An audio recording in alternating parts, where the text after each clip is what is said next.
If I could, I would totally be at the Idea World this year. It is the premier global fitness convention and it's coming to Sacramento on July 17 to 19. And why would I go? Because it is the #1 event in my opinion to get your technical knowledge updated with a sprinkling of business tips and motivational strategies as well, all under one roof. Now you can earn up to 20 CEC hours from internationally recognized educators, all while connecting with the industry's most passionate professionals. The Idea World Fitness and Nutrition Expo will actually run alongside the convention, and it's free and open to the public. It will feature cutting-edge gear, technology, and nutrition products from leading global brands. Don't miss this career-defining event. Register now at ideafit.com/world. When you use the code FBP25, you'll receive an exclusive discount on your full registration. Sacramento, California, July 17 to 19. You can join fitness professionals from around the world as Idea inspires the world to fitness. Welcome to the Fitness Business Podcast with your host, Justin Tamsett.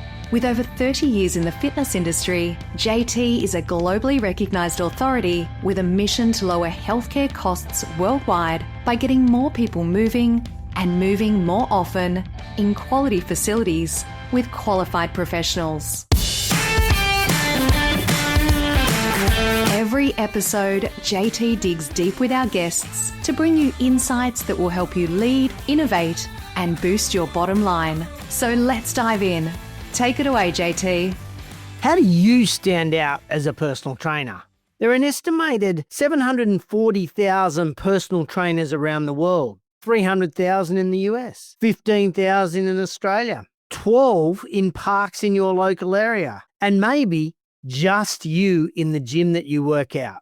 So the question is, how do you stand out? In a sea of certifications and training programs, your personal story is your most powerful marketing tool. It makes you magnetic, and it's what turns prospects into loyal clients. But here's the catch. You need to discover it, craft it, and share it. Today's guest has done exactly that. Brian Keane has built one of the most recognized personal brands in the UK fitness scene. And in this episode, he reveals exactly how. So get your pen ready because this is your blueprint for standing out, no matter where you train, what you charge, or how many PTs are nearby. Welcome to episode 544 of the Fitness Business Podcast, where season 3 is all about going from talk to action. Now, a quick reminder, the Rex Leadership Academy hits the US. It's an immersive leadership experience built for gym owners and managers who want to lead smarter, grow faster, and connect deeper. The Rex chairs have poured heart and hustle into creating something epic. I'm going to be there speaking, so I'd love to see you. Head to rexleadershipacademy.com right now. But don't wait, spots are nearly gone. I have to say, the live online events are resonating with so many of you, and thank you so much for your emails. Lindsay's emotional intelligence must be telepathic, as it is just what I needed to hear.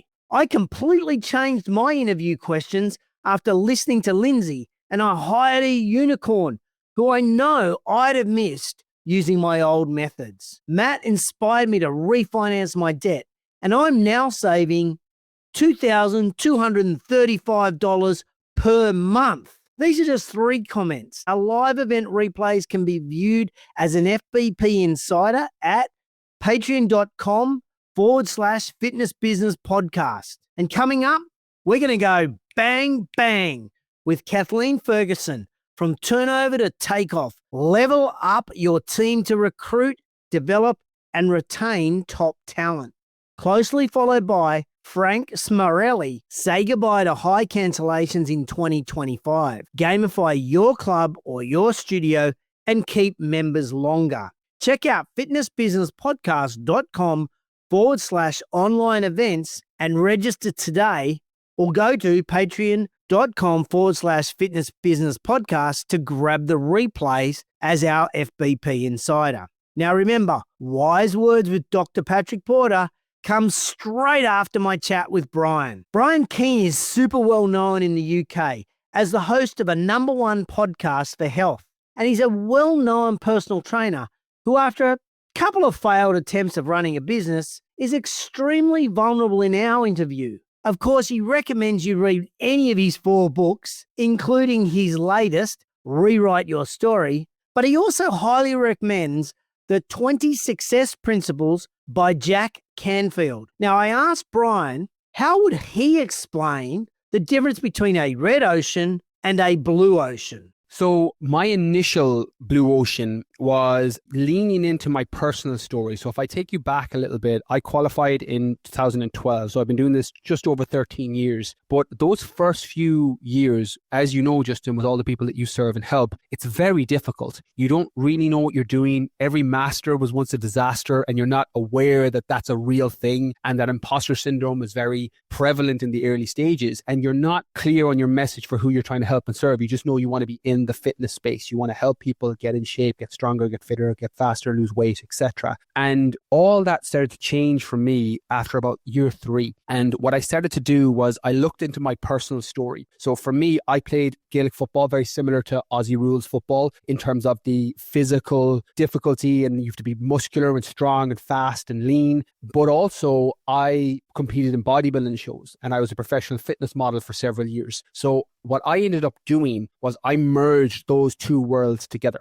And because of my sport background and as a strength and conditioning coach and my experience as a professional fitness model traveling around the world, I was that player when I was 17, 18, 19, 20 who wanted to be strong, fit, fast, but I also wanted to have a 6-pack. I wanted to build muscle. I wanted to look good at the weekend when I went to a nightclub. And I would ask my strength and conditioning coaches when I was playing with my teams, how do I get a 6-pack? How do I get bigger arms and chest? And nearly every one of them would say, look, it doesn't matter. That's not going to help you put the ball over the bar. That's not going to help your performance on the pitch. They're mirror muscles. Forget about it. And then I would go to bodybuilders in the gym who were in great shape, big chests, arms. They'd be in tremendous shape. And I would ask them, look, how do I build muscle? And they'd say, look, do hypertrophy and do your compound lifts and eat your chicken, broccoli and rice. And then I would follow up the question with, well, will this impact my performance as a GAA footballer athlete? And the answer was nearly always, I've no idea. I don't play that sport. I've no idea. So what I started to do in 2016, 2017 was I merged those 2 worlds together. I took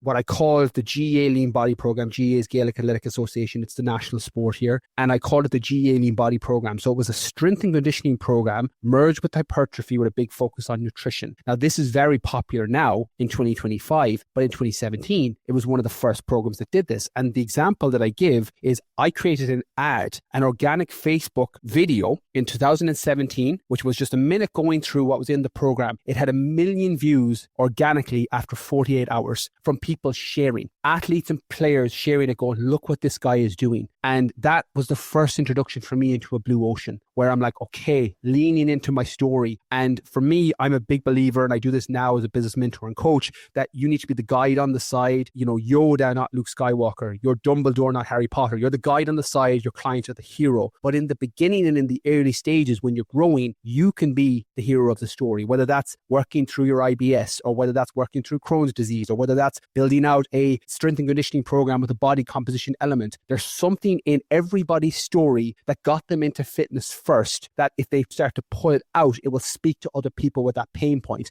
And not only are you in the best position to serve them because you've lived it, you'll be extremely empathetic to that clientele, and you'll be able to create a scaled version of that. So that GAA Lean Body Program went straight to scale. I never went one-to-one. I did it as a group from the get-go because there's a demand. And that's how you go into a blue ocean. And that was my first introduction into it. Mate, I love that story. And people that are listening to this today, they've now gone from audio on the podcast to the YouTube clip to see if you really are a fitness model. But that's a whole nother story. We haven't done it in a few years. Now, thankfully, I've got good genetics for fitness modeling like I do, and went down the road of ultra marathons. So I've done like a Marathon des Sables through the Sahara Desert. I ran through the Arctic. I've done 100 milers. I don't look like an ultra runner, but I've done those challenges. I still look like a bodybuilder because that's how I prefer to train. So yeah, when you Google me, you'll see all these like shirtless photos of when I was competing Keane and traveling as a fitness model. And then you'll see these photos from like the desert and the Arctic when I was running ultramarathons. I really love that concept of finding your blue ocean through your own stories. You know, you've been around since pre-COVID and now post-COVID, but certainly post-COVID, we've seen a plethora of fitness pros go online with a goal to make millions of dollars without leaving their kitchen table or while sitting on a beach somewhere in the world. Can I ask you honestly, is online training for every fitness professional? It can be. And one of the upsides and downsides of COVID, outside of, the health implications and the, trauma that people went through during that period, but from a business perspective, one of the upsides of COVID was people that never considered online an option are now considering online an option. So for example, I historically always served people in their 20s to maybe 35 or 40. During COVID, I had my first ever 63-year-old in my program. I never served that market, ever. That was never my clientele. And what COVID did was it opened up the doors and made it normal for people who never would have considered online training. And you can't put the genie back in the bottle because people had that, I need to go to a gym, it needs to be a physical person, now consider online as potentially a fit. People in their 60s, potentially people in their 70s and beyond, which is madness when you think about it, because that was not an option at all pre-COVID from my experience.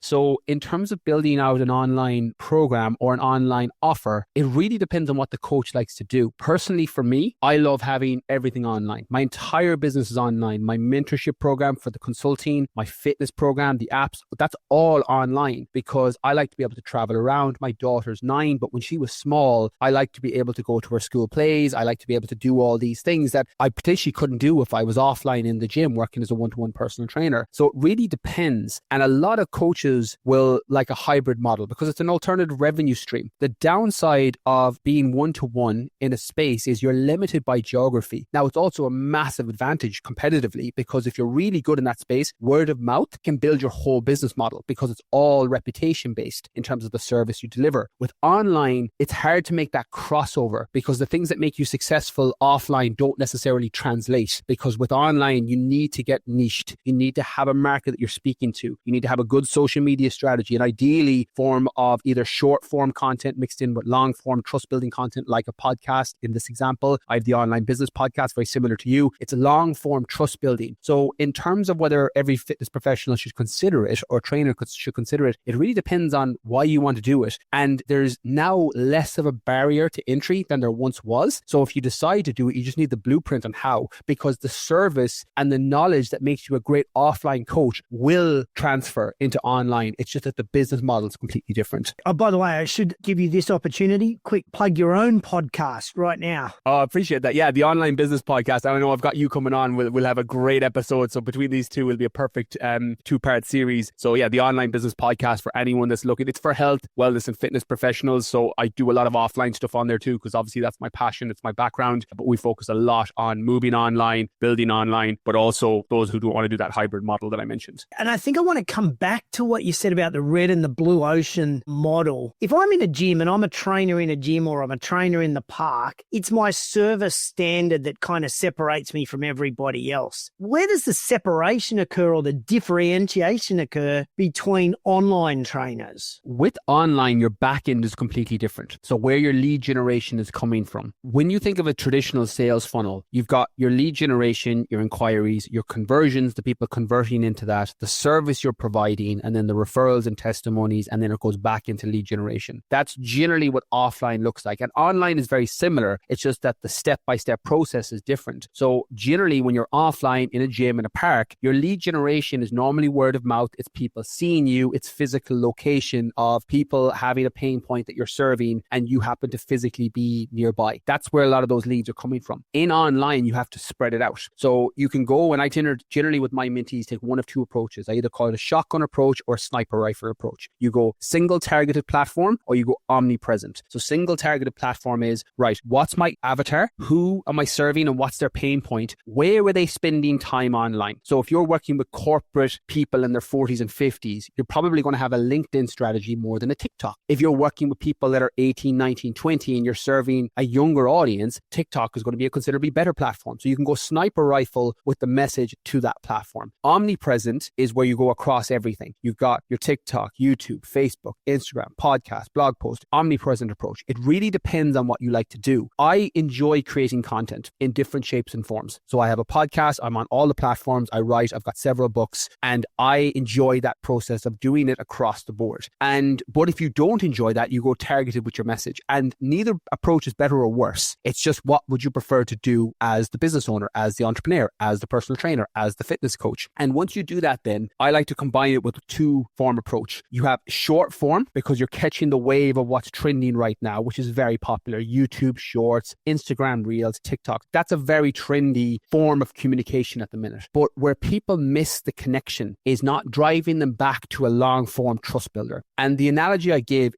when you go into a store or a supermarket and they're giving you out tasters of a food, the goal of that is to get you to taste it so that you'll buy the full product. And social media and your marketing and lead generation for online can be similar. You create content on those platforms, but the ultimate goal is to drive them back to a long-form trust builder, a podcast, a YouTube series, a book or an ebook or your email list or a blog post. You're trying to bring them back. And what that does is it does the heavy lifting for you in terms of trust building. And with entrepreneurship, with business ownership, one of the famous lines that gets thrown around is make money while you sleep. And that's a great thing to have. I have it in areas in terms of automations, book royalties, etc. They took a decade to build, but you can build them. But the first step to that is getting leads while you sleep. And when you're getting leads while you sleep, that's your long form trust builders, where I will have, and this God's honest truth, Justin, you've probably seen the same thing happen, because podcasters will all have this kind of nod when this happens. I'll have somebody who hears about me on a Thursday, has never heard the name Brian Keane before, will listen to a podcast on a Thursday, will binge 3 or 4 episodes over the weekend, which is 3 or 4 hours of conversation potentially in a one-way direction, and they've signed up to a program on Monday. On Wednesday, they didn't even know who I was. On Monday, they've paid for a program. And that's what those trust builders can do. They're doing the heavy lifting for you, and they're getting people to see how you work, see how you communicate, see what you'd be like as a coach, and then they're signing up on a Monday or a Tuesday, and they've only heard about you a few days before. That nearly never happens in anything else. You normally have to do several, conversations back and forth. I don't even do discovery calls now. The discovery calls I do at this stage, and I'm at a different point of my business, my clients and mentees have to pitch me on the call because I have a waiting list for programs. So they have to come on the call and tell me why I should take them on. And it takes years to kind of get to that point. But when you have this working for you in the background, people have already decided you're the coach they want to work with. And now you're just making sure it's a good fit, square pegs into square holes. And although that takes a while to build, it's a good aspiration to start off with. Mate, you just dropped a bucket load of nuggets there that I just want to quickly revise, make sure no one missed them. I love that analogy of being in the supermarket and having the taster to then go and buy the full product. That's a ripper. Congratulations on coming up with that. What I also heard, which I think there's a lot of online trainers out there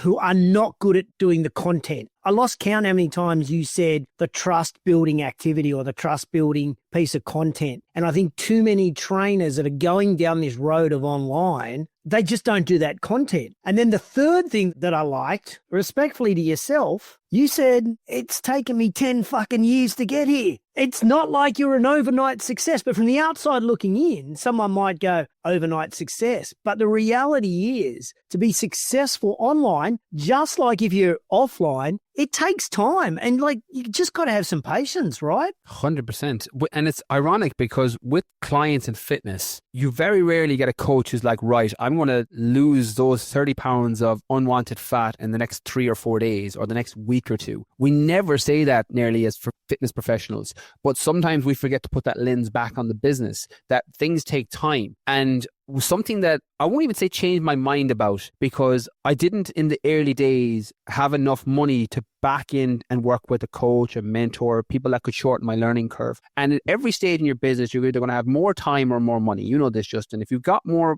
time than money, consume the free stuff. This is a great podcast. People can go back and binge other episodes. They can listen to mine. They can read books. They can do stuff that's either free or low cost to educate themselves. If you are flipped on the spectrum, where you don't have that time because you're overworked or you're doing really well financially, but you can't get that balance, that's when you work with a coach or you work with a mentor. Every stage in your business, you're going to have more time or more money, and then you make the decision. And coaches will shorten that learning curve. Listening to podcasts will shorten that learning curve. It took me, and I went broke twice from just making stupid mistakes. I never thought I'd be in this position, because when I gave up the second time, I was done. I was out. I was a primary school teacher. I went back with my tail between my legs because I went broke a second time. And I'm like, I'm not doing this anymore. And just by the law of the universe or whatever it was, one of the girls who was in the classroom beside me was preparing for a wedding and said, look, I'm too nervous to go to a gym. Would you please train me? And I was like, I don't do that anymore. I was like, look, I'm not good at this personal training thing. And I eventually, after being worn down, said, okay, Zoe, I'll take you, but I can't charge you for this. I was like, I'm no good at a personal trainer.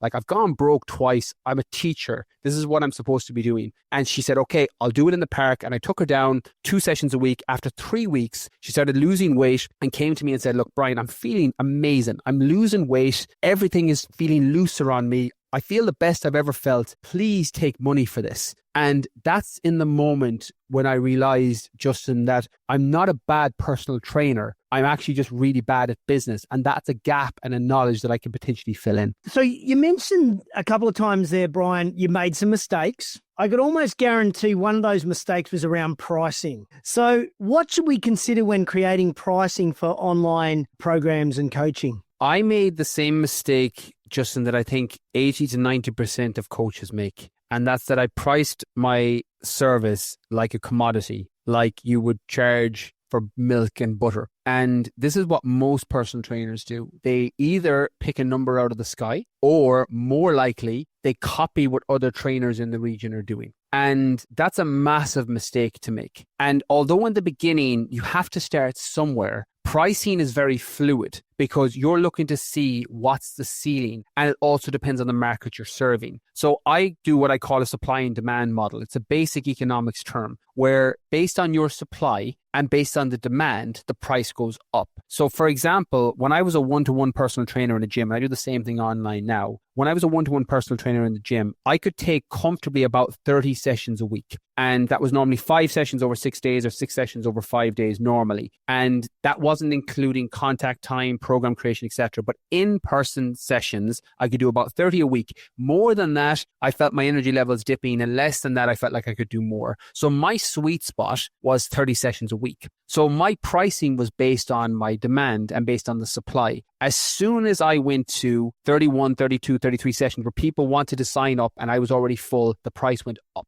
And that's how you work off pricing. And what happens here is pricing is something that can change regularly until you hit the ceiling. So based on your market, if you have a price sensitive market, you work with the average person, 22, 23, 24 years of age, for example, they're going to be lower income compared to someone in their 50s potentially who has a higher earnings worth, or their kids are potentially, they've left their college age and there's more disposable income. So your price ceiling based on your market is going to be completely different. So it's not to say jump straight in and work with the 50-year-olds or 55-year-olds with disposable income. If that's what you want to do, great, do that. But everyone you work with, there's going to be a point where you have to push that price up because it's going to exceed demand. And that's how you get to your price ceiling. So most trainers do this randomly. They randomly throw darts against a dartboard, it feels like. And they're like, okay, that's my price. $30 a session, €40 a session, £50 a session. When in reality, yes, you get to pick a number to start with. And I would normally base that on your market, but also base it on your kind of local area.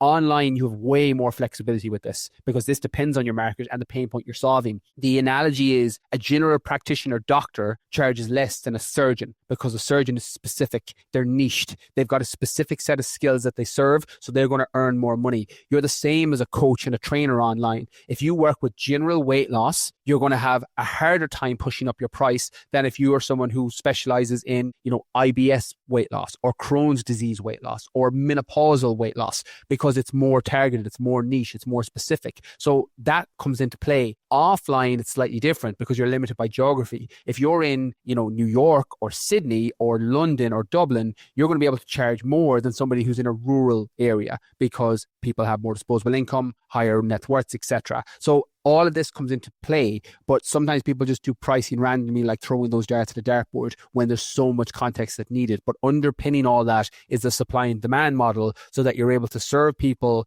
charging what you're worth so that you can give them the best service. And then like normally attracts like. If you've got people who are in this space, age demographic, their friends are normally similar. And if you have a good business, you're going to get referrals and testimonials with similar pain points, similar occupations, potentially, definitely similar net worths. And then that's going to determine your price. So instead of doing it randomly, have a plan around it. One of the themes of season 3 is probably a global theme at the moment, and that's AI. I kind of get a bit frustrated because AI just seems to mean anything that has to do with computers, not necessarily what the real definition of AI is. But I got a question kind of for you, which is, can AI help or hinder an online business? I think AI is very similar to supplements as a fitness coach. Supplements will supplement what you're missing in your nutrition, and supplements can fill in gaps and get you to an end goal faster. AI is very similar with your business. It's not the tool that's the problem, it's how you're using it.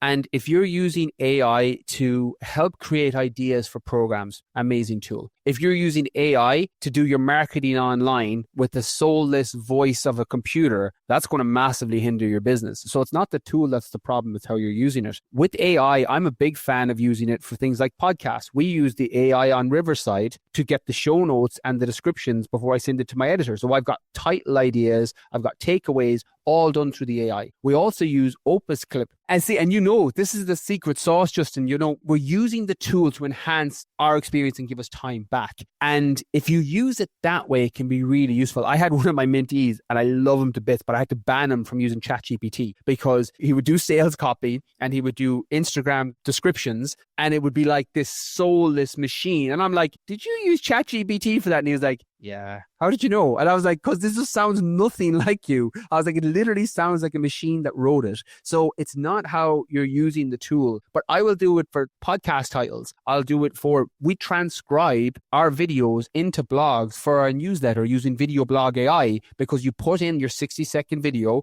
it'll transcribe the video with the main takeaways. We edit that and then send it out to our email list. So you can use the tools as a way to enhance your business, the same way as you would use supplements to enhance somebody's performance or recovery in a fitness program. So it's not the tool that's the problem, it's how you're using it. Did you say that software is videoblog.ai? Is that it? Yeah, great tool. Yeah, fantastic. That's actually one of our favorites, Video Blog AI. Yeah, you can literally take this whole podcast, it'll transcribe the whole thing into a blog post, and then you can just edit and send it to your email list. It's phenomenal. Yeah, beautiful. Brian, please don't be offended by what I'm about to say, but I think it's a compliment. You are the metaphor king.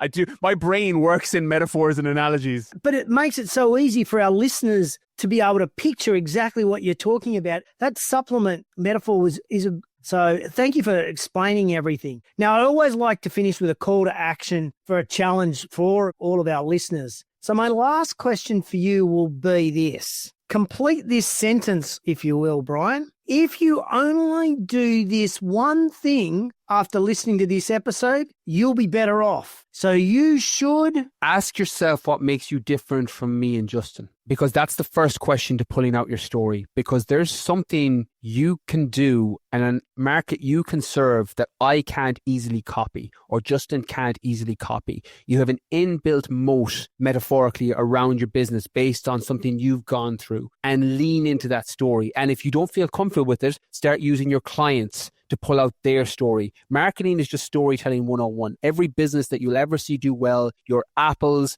your Nikes, they're storytellers. And we can do micro versions of that. And if you're not comfortable pulling out your story, put yourself as that guide on the side and pull out the story of your clients, because that's what's ultimately going to connect with people. And it's what builds up that like, know, and trust. And that's what's the foundation for building any good business on or offline. I think you've just found a whole lot of people on our podcast who will like, know, and trust you after today. Brian, it's been an exceptional talk. Thank you so much. I really appreciated the chat. So many nuggets. And of course, we put all Brian's details at fitnessbusinesspodcast.com. Oh, one last time, plug your podcast. Oh, the Online Business Podcast. And Justin, thank you so much again. For those that want to go check that out, we'll have you on. I think it's in May you're on. So we'll have that episode out and we'll have a perfect two-way street on it. Awesome. Thank you so much, mate. Great to chat. Thanks so much again.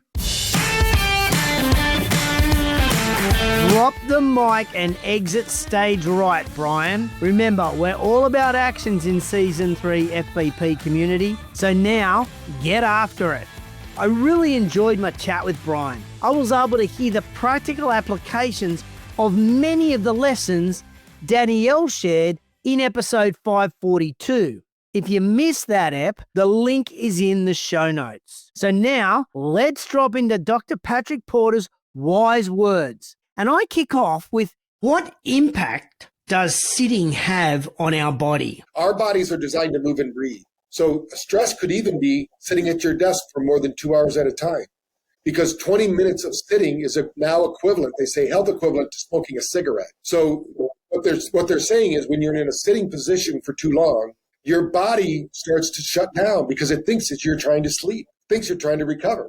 You're up here fighting it. So that's why stand-up desk, I do at least half my day standing up, because I just find that if I sit too long, I can feel it in the evening. My body tells me, hey, you didn't move today. Make sure you head to fitnessbusinesspodcast.com to get all Dr. Porter's contact details. And seriously, do yourself a favor and grab a Brain Tap membership. There are 14 days free to try it out. The link is in the show notes.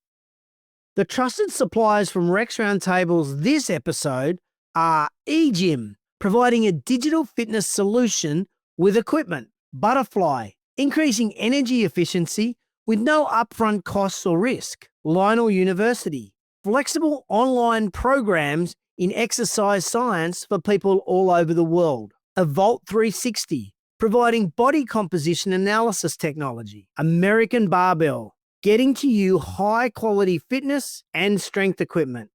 Your Fitness Business Podcast is more than just me behind a mic and you tuning in. We're building something really special, a community of owners, managers, team members, and entrepreneurs who want to connect, grow, and lead. And it's all happening on Patreon with the FBP Insiders. You'll get sneak peeks of future guests, the chance to ask past guests follow-up questions, and exclusive content we don't share anywhere else. So head to fitnessbusinesspodcast.com and hit the Patreon link to join us. This is just one way we achieve our mission of what we leave behind is not set in stone monuments, but what is woven into the lives of others.